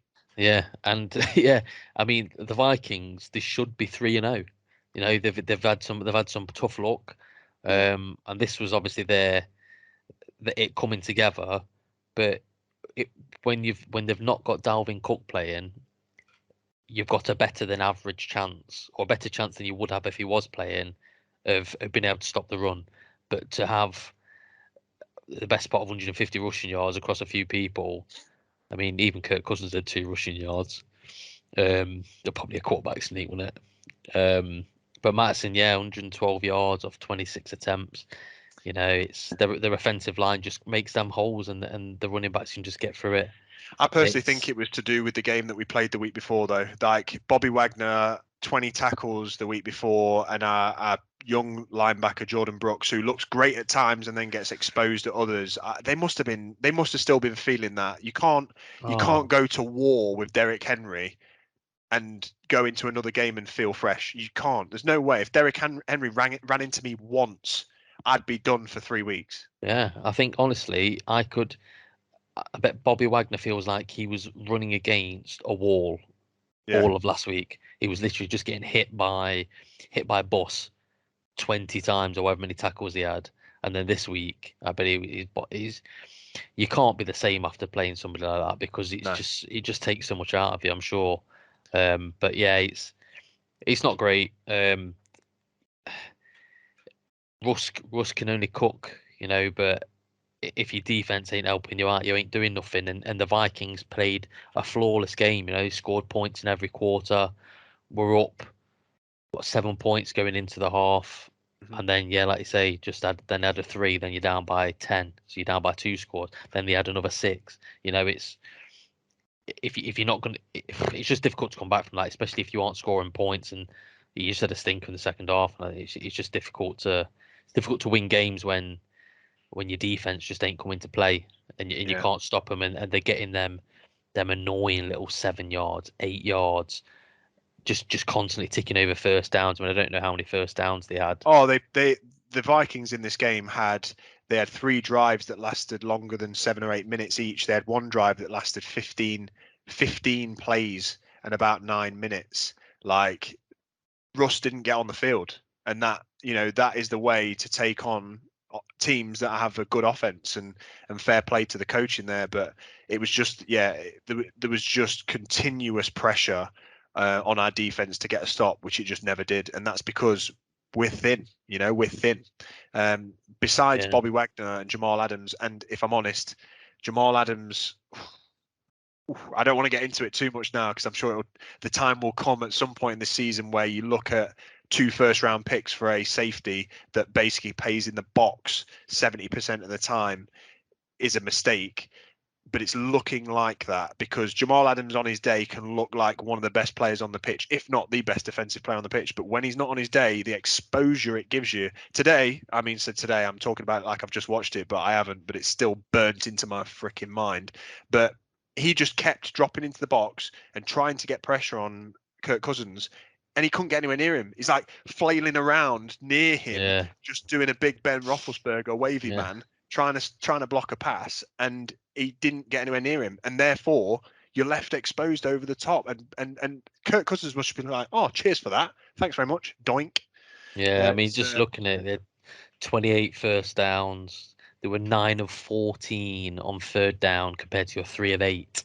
yeah, Um, they had, what's that, 21 more plays than you guys. They allowed 1 sack. yeah. They punted twice. You both punted twice. Penalty yards pretty similar, 40 to 35. But they had the ball for 11 minutes longer than you, That's and a long that's time in football. yeah. Oh yeah, it is. Yeah, Yeah, and that that's the game. it sucks. Yeah, Yeah, I mean, can't score if you ain't got the ball. no, I didn't even look at them stats for the Giants. I don't even want to do it. I No, think, well, that's yeah, yeah, it's a dismal week for us both, and that's why broken records is the name of the podcast. Me and Dave sound like broken records. Fingers crossed, next week we can both step up to the plate with having had a nice big win for our teams. Giants take on the Saints. Let's see a win. Seahawks take on the Niners, which is probably even more of a pressing one because it's a divisional round game, and we need yeah. to be winning those if we've got any chance of making the playoffs. And that takes me into our next segment, and this one is uh, an interesting one because our segment is who's in trouble. So, who's in trouble? I want you to tell me whether you think that the team is in trouble, in which case, if they're in major trouble, proper shit state, you give me a rating out of 5, and that's a 5. Or if you think it's just a little blip, it's a 1. All right. All right. Yeah. So these are the teams at the moment that are sitting below 500. So they're sitting with more losses than they have wins. So the Minnesota Vikings in their division are sat 1 and 2. Are they in trouble? No, I don't think so. I think they've played really well in all 3 games. I think they could easily be 3-0. Yeah, no, I don't think they're. So I'll give them a 1. I don't think they're in trouble at all. I think it's just a blip. The way Kirk Cousins is playing at the minute, I think they're going to pick wins up. I think they're probably a wild card team, if I'm honest with you. Nice playoffs. Okay, cool. Next one, the Washington football team. I'm going to give them a 4. I think they're in trouble. I don't think they've got the quarterback sorted out at all. Even when Ryan Fitzpatrick was quarterbacking him before he got injured, he's never been to the playoffs. Therefore, in 17 seasons, why would it change as he's getting older? They've not got very many weapons on offense, and at the minute it looks like the Cowboys are going to take the NFC's title. There's no way on this planet the Eagles or whoever comes second is going to have enough wins to get a wild card play. Not a chance. So They're in trouble. Yeah, I'll give them a 4. Sweet. That leads easily on to the next one, which is the Eagles. Again, well, I mean, the Eagles for me are a 5. They're a dumpster fire. They've not got anything going. They've got a better record than the Giants at the minute, and they've got that 1 win, but they've not got Jalen Hurts isn't a quarterback for the future, so they need to address that at some point. Yeah, they're in a worse position than the Eagles. I think they're ultimately when it all comes out in the wash at the end of the season, they'll be bottom of the NFC East. Fair. The Detroit Lions. Again, I think I will say they're a 2. I think they've looked all right under Jared Goff, especially when Matt Stafford leaving. They don't look to have any weapons. They've got some good running backs, but they don't seem to have a decent identity to what they are. But I think they've looked better, a lot better than what people thought they would be going into the season. Okay, so that's a 2. Vikings and Packers in their division. Yeah, they're not a playoff team, but I don't think compared to what everyone thought they would be, they're better than that. Fair enough. It's the only reason I would say they're a 2. Cool. I mean, they're not a playoff team. Cool. The Atlanta Falcons. Are they in trouble? I think they're in major trouble personally. I'd be giving them a 1. I'd be giving them a 5. A 5. A pull on like big 5 as well because they just look shocking. Yeah, they got rid of Dan Quinn, obviously as the head coach, who then went to the Cowboys as the defensive coordinator. Matt Stafford, how much longer has he got left in him? Matt Ryan. Matt Ryan, sorry. Ice, yeah, Matty Ice. How long's he got left in him? They drafted Kyle Pitts. Did they really need to? Them taking Kyle Pitts is what I would say is the Giants taking Saquon Barkley. They shouldn't have took him. But it was so damn tempting. That like when them players are there, sometimes you've got to take them. So they took the tight. He was the highest drafted tight end ever. When they should have took a quarterback. Yeah, or at least get some line help. That they took a left guard who's not great. I would say they're a 5. I think on the flap scale. Yeah, because big old dumpster fire. Yeah, because everybody probably thought that the Panthers would be the worst in that division. The Panthers are actually the top of that division, ahead of the Bucs with Tom Brady and the Saints.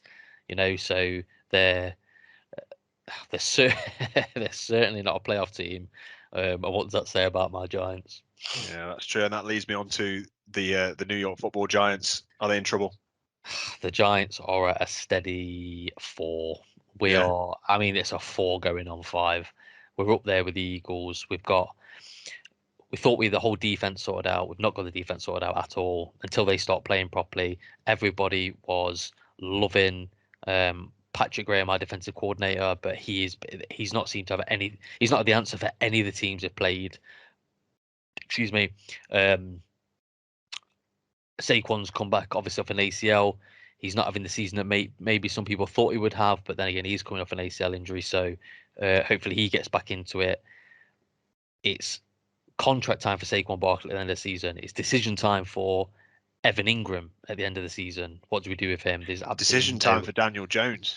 Yeah, I mean, we've still got him on a rookie contract for another year, but for me right now, we've got 2 first-round picks. We've got ours, which is going to be at the minute a top 5 pick. We've got the Bears, which would be a top 10 pick. So we've got 2 like very early first-round picks that we could package for, say, to get a quarterback if a decent quarterback.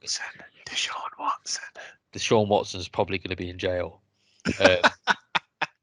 But that's like you say, that's a package that if Daniel Jones plays well, but say the GM gets sacked, say the head coach gets sacked, the new ones come in, they want a fresh start.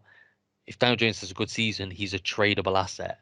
Yeah. Plus them 2 first-round picks you could go after if the Seahawks have a bad season, someone like Russell Wilson. Please don't. Yeah. So this is what I'm saying. So we've got the pieces in place, but there's a lot of decisions to be made. I think there's no way on this planet Jason Garrett's here next season. I personally he needs to be gone by mid-season. Got to be. Got to be. I think Jason Garrett will be gone at this season. Dave Gettleman, the GM, will be gone at the end of the season. I think they'll keep Joe Judge because the players do seem to like him. Yeah. And you got to give him a bit of time to bed in, but yeah. We'll move away from the Giants as much as we could talk about it for a while, and we'll move into the Seahawks. Seahawks, are they in trouble? The Seahawks are at a 4. Yeah, I think the Seahawks are in a lot of trouble at the minute. The NFC West is. I mean, they're looking at it, they're bottom. The Rams are looking unstoppable. The Cardinals seem to just squeak away to win whatever it is, and you've got to play them twice, home and away. I think, like I say, the Niners are a winnable game, but Jimmy G doesn't lose many games, so you've got that. You've got to go on a good. You think we're a 4? I mean, you could be a 5. I was being generous. Being a 4, come on, fucking 5. Look at that division at the minute. I mean, I understand the division, but don't you think I would say that we're a steady 3. You think? Yeah, personally. I mean, I'm probably a man of some sort of faith in the Seahawks, but I think if we can get our offense going, our defense doesn't have to do as much. But I understand that division's tough, but I feel like the teams that we play outside of our division could still allow us to make the playoffs, perhaps. Yeah. But the issue is that the teams you're playing outside your division are also the teams that the rest of them are playing outside the division for the most part. Yeah. You're playing the Packers this year as well. There's some tough games. I mean, it ain't quite the Chiefs, the Bucks, and the Saints that we've got to play, but the issue is when you get too far behind, and in that division at the minute you're trailing wins wise to the Cardinals and the Rams by 2. 3 teams from that conference ain't going to the playoffs. Only 2 are. Yeah. That's why I think you're in trouble. Right, Seahawks are according to Dave, are in major trouble. A 4-5. Right, let's rattle through the AFC. Dave, in the AFC, who's in trouble? There's so many teams in trouble here. Fucking hell! Just read it. When I read this list, it's one of the worst lists of teams you could ever put together. Let's go through it. Give me the numbers. Who's in trouble? Texans, are they in trouble? Yes. The Texans, I want to say the Texans, who are surprising people because they've not got Deshaun Watson there. If they've got Deshaun Watson, I would say they are 2. I mean, yeah, the Titans are running away. The Titans are going to win that division. The Texans haven't looked bad with Tyrod Taylor, but you've got nobody on that because they've dismantled that team so much. You've got nobody there, so you're not going to be able to consistently stay where they are. They've not played anybody good either, as well. Bear in mind. No. And you've got the Jags who they can beat up on. The Colts have looked poor. Yeah, maybe they're. With Deshaun, I'd say they're a 2. Without Deshaun, I'd say they're a 4-stroke burning poo covered 5. For the future, yeah. For this season, yeah. I mean, they're second at the minute in the division, but the Colts are going to pick wins up. The Jags are going to be the bottom of that because they. Okay, so that takes us to the Jags. Are the Jags in trouble? I mean, define it. Yeah, they're in trouble, but yes, they've also got they've got a rookie coach, they've got a rookie quarterback. Okay, are the Jags in trouble this season? Yeah, they're not winning anything. They're a 5 if we're Yeah. talking about this season. Going forward, you can't really talk about it, but Okay. Urban Meyer like quit college ball because he had a heart attack. What are the Jags going to do to him? He'll be dead. He'll be dead by mid-season. He ain't surviving. Okay, moving on. The New England Patriots, are they in trouble?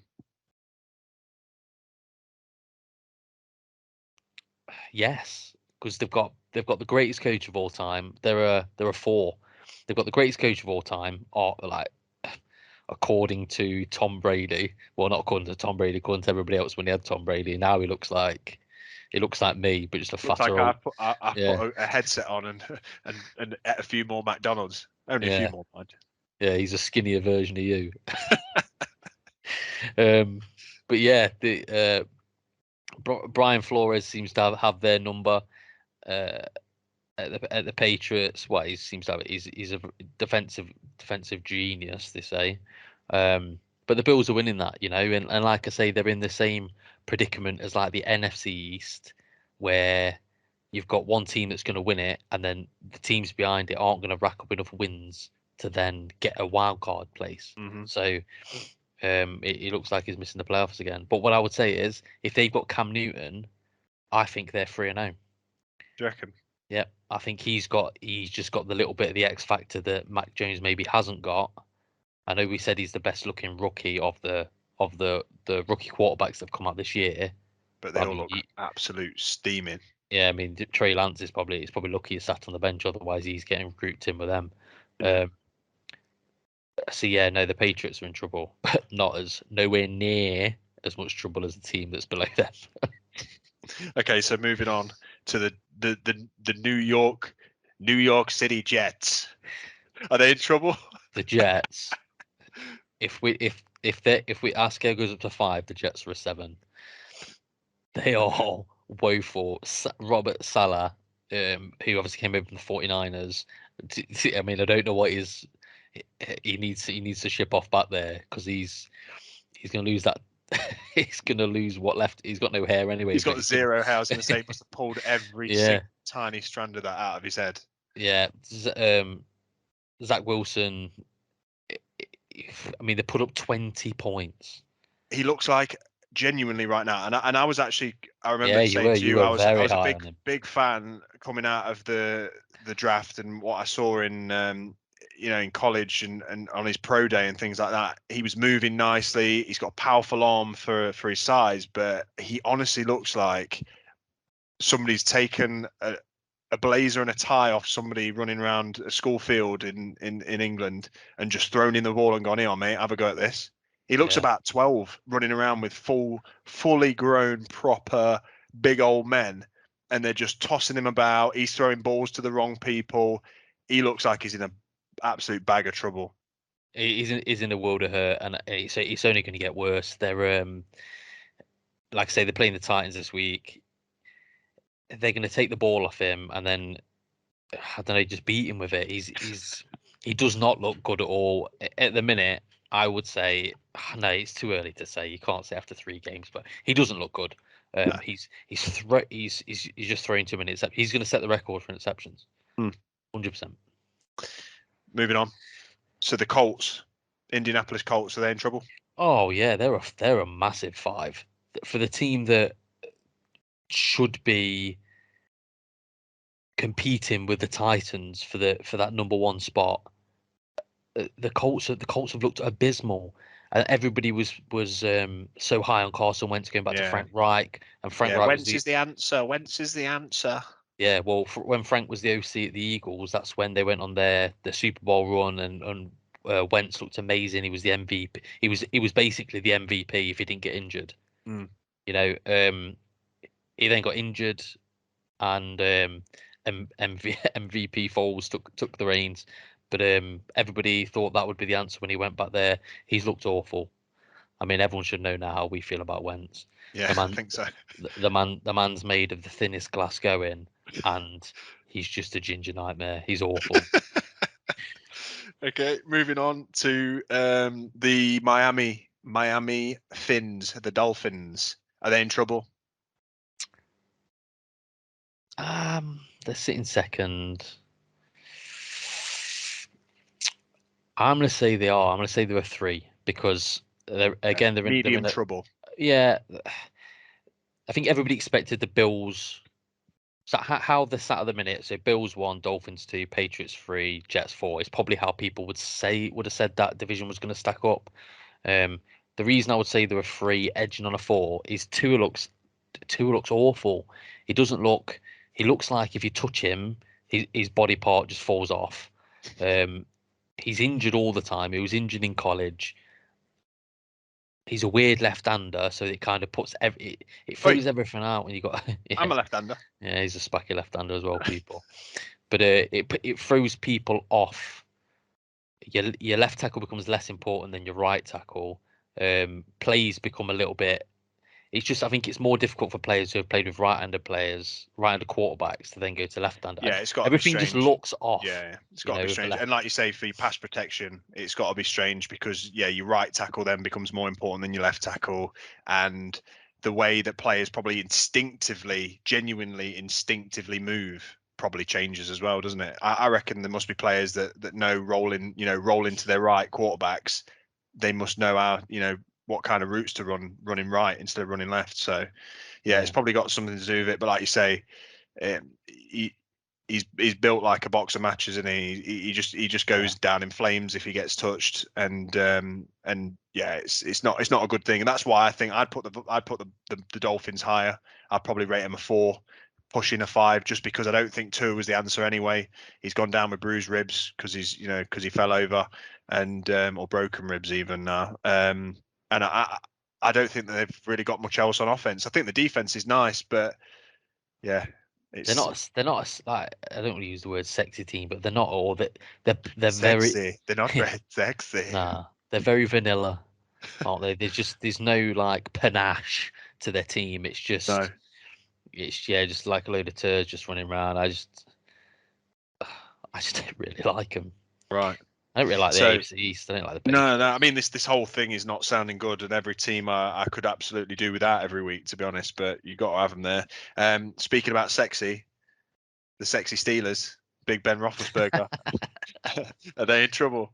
Hell yes, they're in trouble. They are at a 5. Yeah, 100%. They shouldn't. Big Ben should have gone 2 years ago. yeah, Um, Sandy Rivers, and Eli Manning should have all retired at the same time.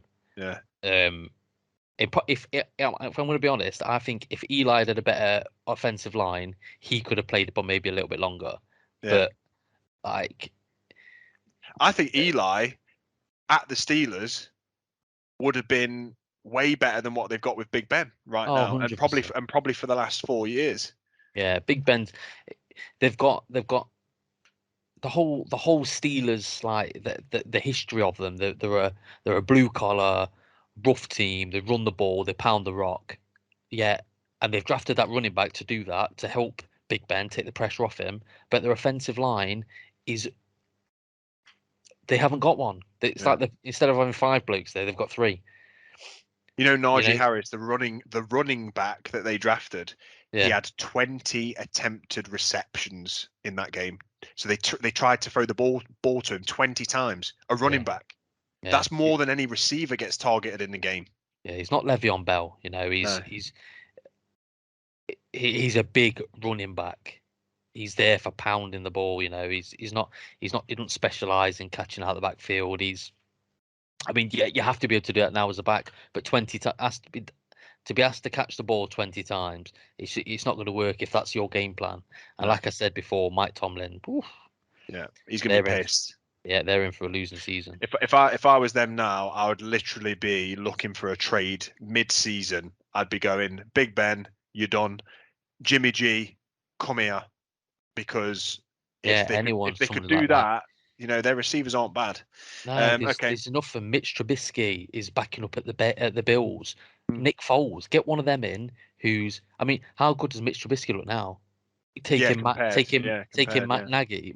Matt Nagy's crippled team to the playoffs twice. Yeah, yeah. Maybe No, he you're ain't right. that bad. Yeah. Maybe No, it's the Sam Darnold effect with them. Give him to a decent team and he's going to look immense. he would look better than Big Ben right now because to quote you, he is a soggy Kit Kat.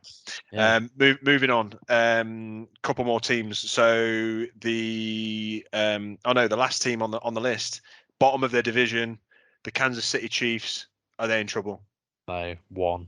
Not even One one. They're like minus 0.2 of one. 0.2 of one. Yeah, Yeah, you they've still think they'll be all right? 100%. They would be. I think they were beaten soundly-ish. You can't give the ball away 5 times and expect to win a game. So they take that L. But the Ravens won. Again, a turnover cost them the game. Hmm.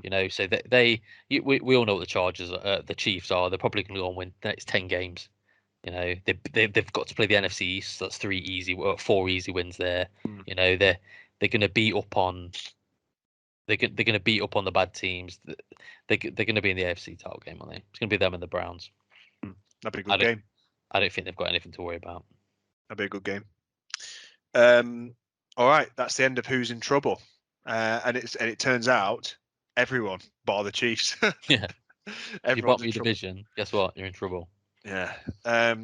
Nice. Okay. So as we come to wrap up the remainder of the podcast, just a couple of things to take away from our Sky Sports games being played in the UK. If you're a UK listener and you're going to be watching some of the games on Sky Sports, I got the list of games for you here.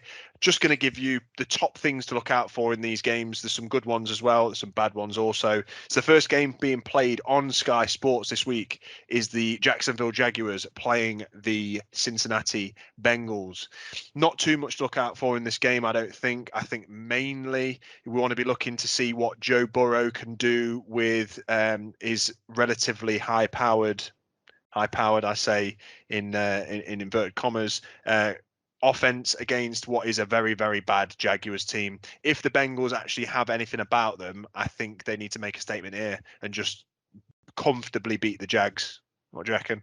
Yeah, you're right. I think if there's any team to get your season really rolling, I mean, if at the top of the division at the minute, but um, you need to pound up. You can't slip up on the banana skin that is an 0-3 team. So yeah, get that win. Go to 3-1. Put the Jags at 0-4. Easy Where they cash, deserve to be. cash money. Nice. It'd be a good game to watch though, because I think it'll just be a bit of a scrappy one, but an interesting one anyway. Moving on to the next game, which is a real good one, which is the Browns against the Vikings. So the Cleveland Browns take on the Minnesota Vikings.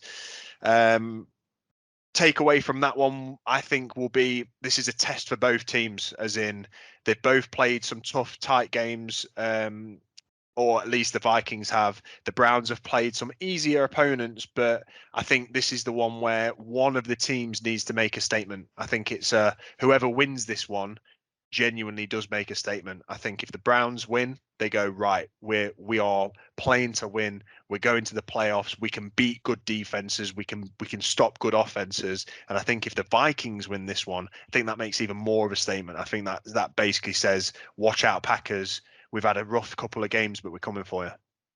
Yeah, no, I agree. It's going to be there's going to be some ground and pound on that game. Hopefully Cook's back. Let's see what Madison can do off his 100-yard game, and then let's see how electric the Browns defense looks. Myles Garrett coming off a 4.5 sack game. Can he continue that? Everyone loves to see Kirk Cousins get sacked just for I'd love that. I'd love that. Facial expressions. So yeah. Yeah. Next game is a really nice one, really good game, divisional. LA Rams taking on the Arizona Cardinals. So, that's a solid game. Dave's face said it all there, but Yeah. I think, I think that's going to be a game where we're going to see some sexy football in that one. I think, Dave. I think the sexiness is coming back in week 4.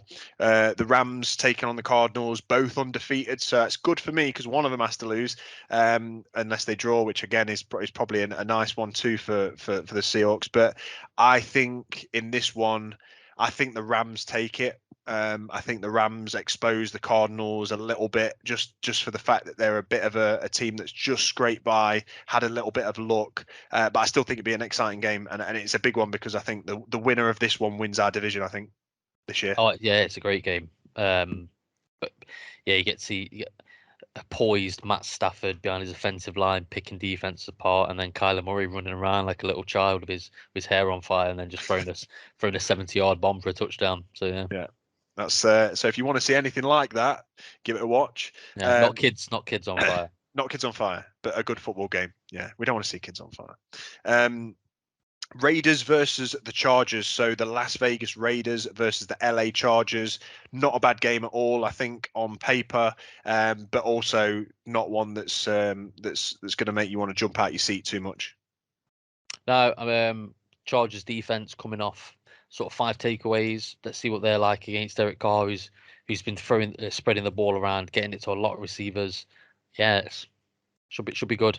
Should be It's a lot divisional of as well, isn't it? That one, divisional game as well. Yep. So it's a big one for them because Raiders are undefeated so far. So I think that the Chargers need to make a move if they want to show that they can really contest for that top spot. Yeah, that's a stacked division, that is. Yeah, it is. And then finally, last game, and I saved it till last because this is Tom Brady returning to Foxborough to play against his old team that he played for over 20 seasons with, the Tampa Bay Buccaneers, going into the Patriots' house. Tom Brady going to play against his old coach, Bill Belichick, with the Buccaneers, the reigning Super Bowl champions. That's just one to watch out for because there'll be a lot of drama around that. Brady's just lost his first game of the season. He's going to be on a bit of a redemption game. I think he's going to want to tear holes in the Patriots. I think he'll be out for blood and he'll be fully laser focused. And it'd be interesting to see what Bill Belichick tries to scheme to slow Tom Brady down. Personally, I don't think he'll be able to scheme anything that's going to cause them too many problems. And I think that the Buccaneers are going to tear through Foxborough, and Brady's going to also break some records. I think it's in this game he can throw for beat Drew Brees's passing record, which is 80 something thousand, but I think he can if he has a good game. Yeah, they're going to beat the absolute back doors of the Patriots. I'm predicting a shutout. A shutout? Yeah, I don't think Mac Jones is going to be able to move the ball. After they can't run the ball anyway, they're Patriots. So I don't think Mac Jones coming off a stinker. I think he'll be intimidated by Tom Brady. I think the moment will get to him. Yeah. And I'm expecting the Bucs defense to have a better day than what they've just had. So I think it can't be any worse for Belichick, can it? Because Brady's coming off a loss where he's going to be pissed off. The Bucs defense are the stinker, so they're going to want to show up. And I think Devin White and Davonte David are just going to terrorize the middle of the field and just terrorize. Yeah. Nice. I have to agree as well, and I kind of want to see it as well. I kind of want to see the Bucs just dismantle. That'd be nice. So that's all the games, and that basically wraps up the week for us here. We would normally talk about fantasy, but we're going to save that for next week and hold on to it. Nobody wants to take fantasy advice from me because I am now 0-3 and have not won a game. Woe is me. And Dave's just edging me with having won one game, which was against me, which is nice. beating up on the poor. Kicking me while I'm down. But yeah, thank you very much for listening. If you have listened to the end of this podcast, this has been in End Zone UK. And for now, take it easy. Peace.